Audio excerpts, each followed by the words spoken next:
Gin midhiero mosemako dhojo Kenya kochakore kod lodho wang' nyathi Sagini e dwe mokalo. Kapok olawo duono e wi tim mahonono ero, wuoro machielo nego nyithinde ariyo kendo wito ringregi e puodho. Ogen nyithindo kende, Sebastian Matundura majegni 61 nomaki kitude kod nego wuode mabathe. Peter Bogecho majegni 30 ka japuonj Ezekiel Gitangwa bende nonegi e ot moro e gwenge ma Nyamira ka nonro e wi thone pod dhi nyime. Riwruok mar Kenya National Commission of Human Rights oyango ni e higa mokalo nek 77 duto nobede kaunti ma Kisii ka higa ni kende 10 osetimire.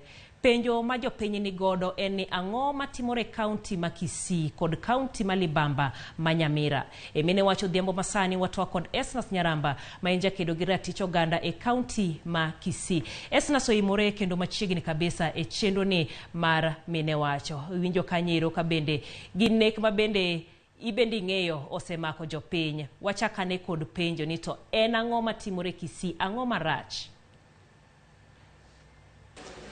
Erokamano Jael. Nyinga en Esnas Adhiambo Nyaramba, anya Kisii, adake Kisii, kendo an ng'ano magore ne ratiro mar dhano. So I'm based in Kisii to atiyo be gwenge mag Kisii kod Nyamira komed gi Migori e Kuria. Gima timore e Kisii apani en gima ng'ato ka ng'ato sani penjore ni ang'o marach. Ang'o marach ni yudore kuonde gik moko adek. Gik mokwongo oyudore kar mental health. King'iyo ji mang'eny jok mane nigi tich before corona sani ji onge tich. Iyudo ka ng'ato nigi depression, ng'ato nigi stress, to kako nyalo dhi mondo stress to rum tame. So the mental health is a big problem, and ene gima mokwongo ma onego wang'i ni ang'o miyo ang'a dhiro jogi nyaka kuma chopo ni koro e adwa neko. Kwang'iyo gik mosetimore e Kisii gi ng'eny. Matin mobedo reported go waneno, lakini gik moko ng'eny mopondo nikech wach mar mental health.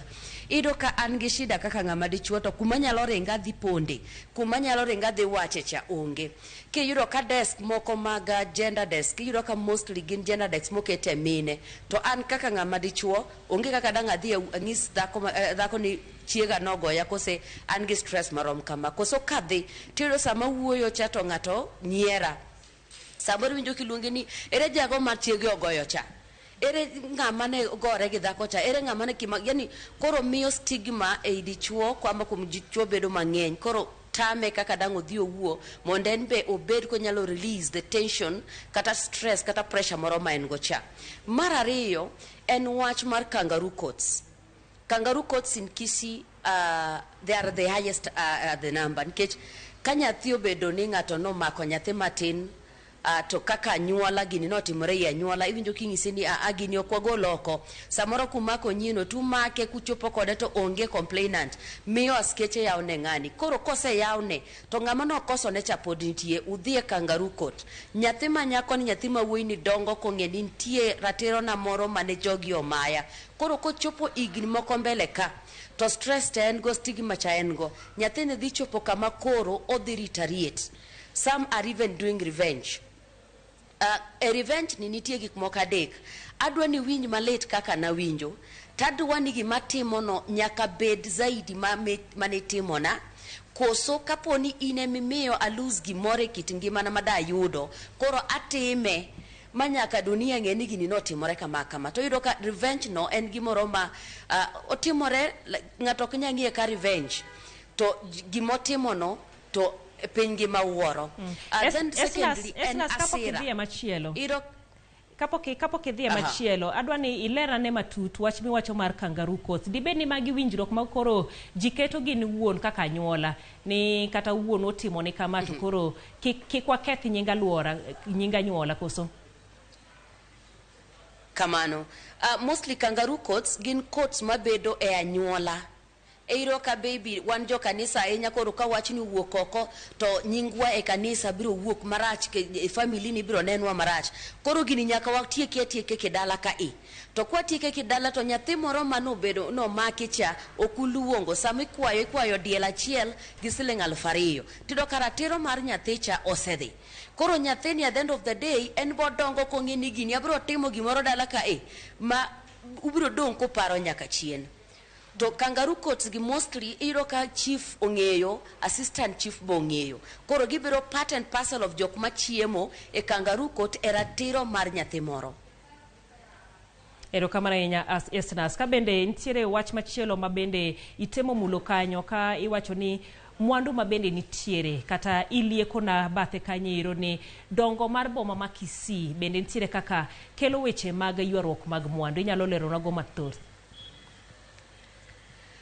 Kisii dongore e yo ma very fast. Kisii is an upcoming town and it's coming on a very high rate.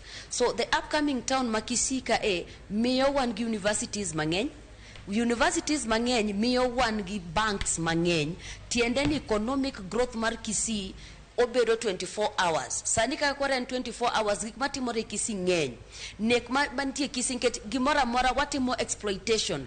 Sani koro ja Kisii dongo nyaka giwiye. Nitie gik mani ji neno Nairobi. Iwacho ni nitie at River Road Nairobi. Samoro Kisii be wan gi River Road.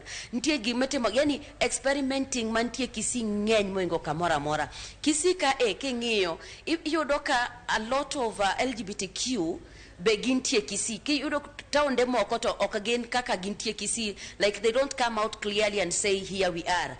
But in Kisii, because it's growing, these people are there and we have no option but wuoyo kuomgi, wacho kodgi mondo wanyisi ni mae ratiro mwadwaro. Kwa poni nitie nyithindo mag sikul mosedonjo nikech skunde wa be gitemo koro ng'ang'ana mondo nyithindo kik donjie gigi. To nitie achiel ariyo moa oko mobirogo. Koro Kisii as a large, apani nitie forums monego ni kaka koro wan joten migepe gi mondo wanene ni ere kaka wanyalo donje skunde, ere kaka wanyalo donje universities, ere kaka wanyalo donje kanisni kod forum mamoko mag gwenge mondo wawuo gi jowa ni Kisii grow. To samo grow ni okonego ni wan be wa grow kwa dhi yo marach. Onego wa grow gi pesa to pesa to loko ngimawa. Ok ni wa grow gi pesa to wan be walokore. Nikech ji mang'eny yudo ka pesa nitie, nyithindo manitie street gi nyithindo matindo, king'iyo nyithindo gi at the end of the day yudo ni en nyathi jegni 13-15 gimo kipenje to ng'isi ni abiro manyo pesa ka sikul biro yawa biro dok e sikul. Nyathi ni kora at the end of the day in the next maybe 5 or 10 years will not be having the girls that we need in school. But now nikech gintie to wan be wantie onego wang'ere ni koro chakre ka watimang'o to wadhi wuoyo gi ng'a mondo walosre mondo waikre mondo waik nyithindo gi be obi kaka odongi kaka be muma wacho kaka be wach Nyasaye dwaro. Erokamano Esnas. Ahinya ma bende mako chuny ji en nek mag nyithindo. Kopogore kod nek bende ne waneno gima notimne nyathi Masagini. To ing'e ni sama weche mag maundu kamanero katimore ne nyithindo bende kelo penjo mathoth. Ang'o momiyo koro itimo ne nyithindo kaka Masagini no? Ang'o momiyo jogi ekie koro timo anjao ne nyithindo matindo? En wach malit ahinya. Nikech wach mar nyathi Sagini anamako odichieng' moko kaka nokele hospital to gino nokodonjo na maber. Truly gicha ne lit nikech kata king'iyo nyathicha en very innocent samoro yani wuoyo otugo ka ng'ama tugo kawaida ka ng'o paro ni koro onego lore kowinjo ka ng'ato ng'ise ni kilor tidhi lwar gicha lit. Iyudo ka anyuola moko nyisi ni nyathini ni laro kode lo. Wach mar lo Kisii nigi weche mang'eny kabisa nikech wach mar lo Kisii kayo ji adek. Ng'at mokwongo ma wach mar lo Kisii kayo en a step son, nyathi ma min gi nonyuomgo e dalani. Kobiro to anyuola kochako nyuolo nyathi ma wuoyi machielo, anyuola feel ni nyathi ma wuoyi mani kae ni ok onego yud lo e dalani. Mar ariyo ma wach lo mako e Kisii gin nyithi kiye ma gin nyithindo manyiri. Ka gin nyiri lilo to giwacho ni nyithindo gi biro dhi katedo koro onego golgi e dala ka mondo puodho ni wan kaka anyuola ka ng'ato onego yud kare mondo dagie. Wach mar adek en dhako ma samoro nodak oko gi chuore to koro dichuo tho kele dala.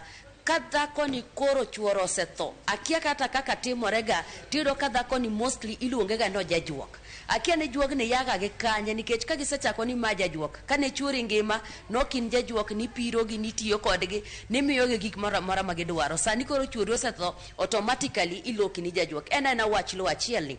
So wach lo i Kisii ni weche mang'eny kabisa. Wach lo setero ji mang'eny piny. To wach lo be kokong'iye maber mondo cases manitie kotin. We have a lot lot of cases that are heaping in court. Maglo, mag kiye, mag mondliete, mondo cases giorum, mondo jok makoro donge dala gi ginbe gingene gini, kata serikal ok dwar. Kagi seneno ji ari adek momaki mobiro prosecuted nyaka mogik motwe, jogi biro luor.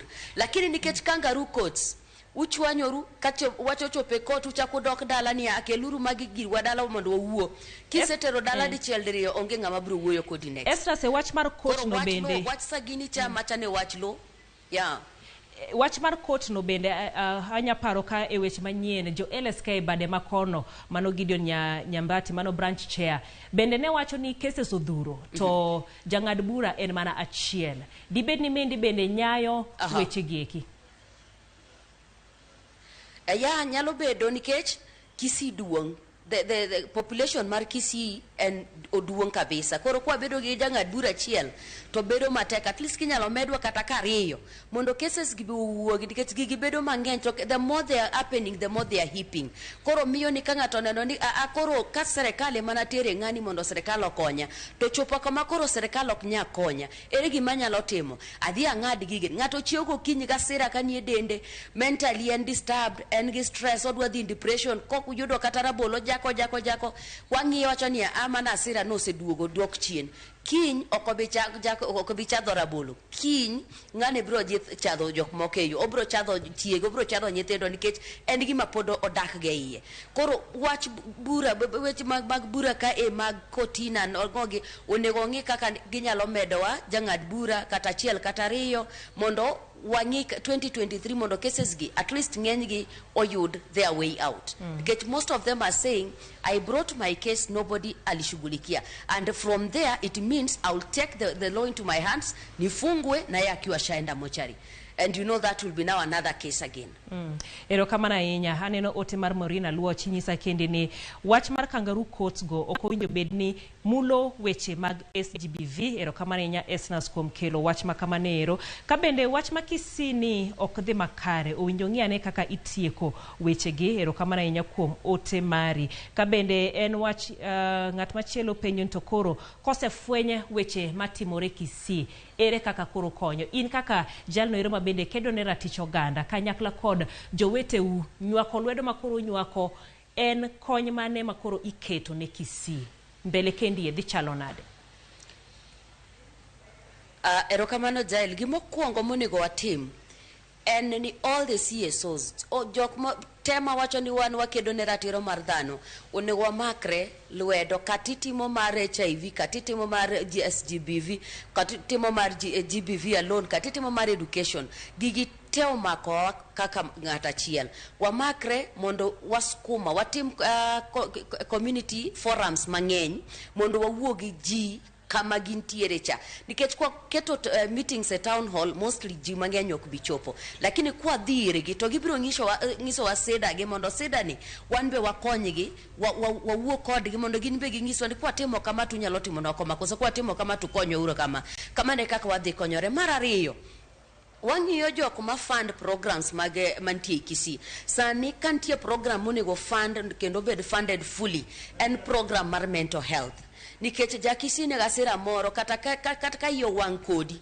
gimoro mathini ro ka ng'ato no sepadi ng'ato no sejaki ng'ato no setimango koro onego wang'iane ni gini no chako karango nikech chon ne wacho ni mental health ne mar joma dongo sani mental health en mar joma tindo iro ka nyathi ja class 8 okaw tolo dhi odere kiduogi penjo rocho ni min gi no kwere gimoro kose nitie gima no dwa timo to ng'ise ni gino ok tem kamano koro en gima koro onego wachak prevention kapod ka to ma already nie yeta mondo wani ane management ne nyalo bedo nade kapok wadhi e thieth nikech by the time ng'ato chope thieth tiende ni ng'ani osechopa kuma koro it is a point of no return or it will take us some time mondo wagole kama intiere.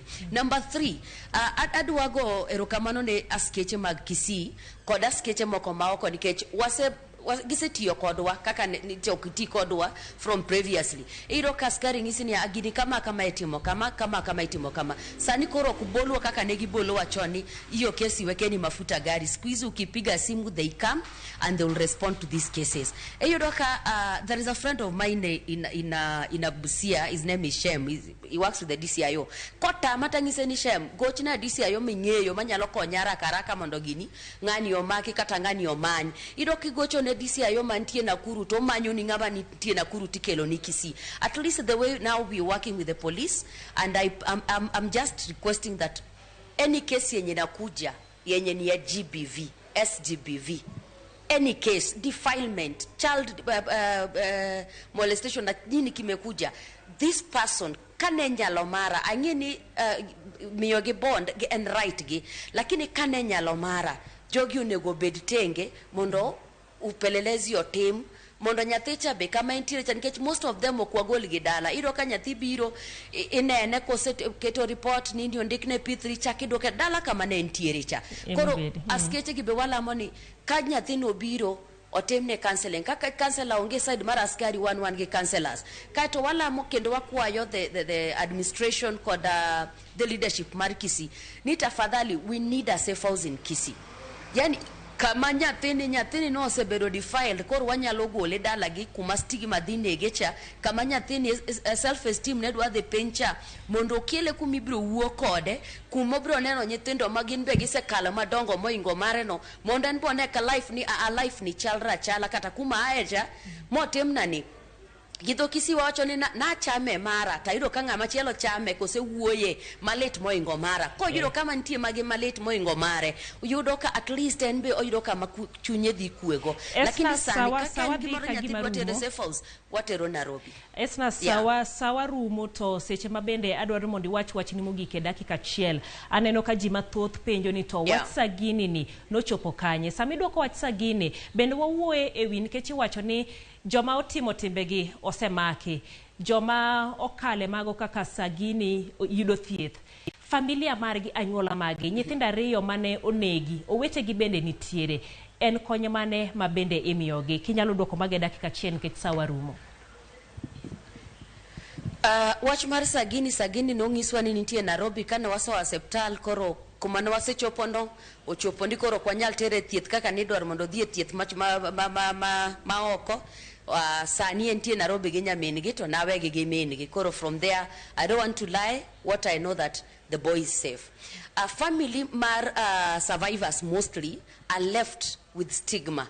Gidonga kagin gi kuyo mang'eny kuom gi kendo gi luor eigi. Kaka koro jaduong' mane onego nyithinde ariyo. The following day I went there and the lady was so traumatized. But we took her through counseling and we hope that the counseling she's undertaking for now will help her also mondo enbe obed gi ngima mobro ng'eni nitie geno kuom Yesu ni chieng' moro be Nyasaye bro konye kuma entiere cha mondo oyud justice. Alafu at the same time nyithindo odongi ka onge that fear in them.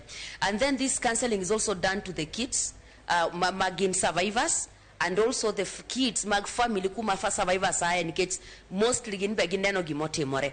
And then lastly eyudo ka the government department nigi children protection unit, one be korwa one be good children protection unit. Kodo ka kawane mwaka to watero nyathi from medical paka prosecution. Ko kitambo watieki wawacho ni kamochopo ni nyathini okonego dog dala, nyathini onego wuogie dala ni mondo dongi away from where this thing happened.